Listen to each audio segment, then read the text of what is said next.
आता मी नाही म्हटलं तरी दादांच्या विधानसभेच्या इलेक्शनमध्ये म्हणजे नको जेवढे काम करायला लागते त्याच्यापेक्षा जास्त जाऊन आम्ही काम केलेलं आहे. त्यांनी म्हटले तूच आमचा कॅन्डिडेट आहेस आणि गेले 15 वर्ष SCचा कॅन्डिडेट त्यांच्याकडे नव्हताच.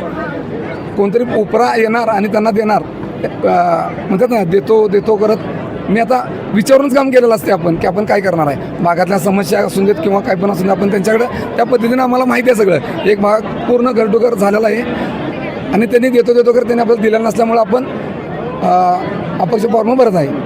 आता तुमचं काय विजन घ्या. आता ह्या प्रभागामध्ये एक दुधाळी ग्राउंड येते, महापुराची भरपूर समस्या असतात, स्मशानभूमी आहे, रस्ते गटारी. तर हा महानगरपालिकेचा विजनच असतो की नगरसेवक झालं तेच काम करायचं असते. ते तर काय प्रत्येकजण तुम्हाला ते सांगणारच, पण हे समस्या महत्त्वाच्या आहेत.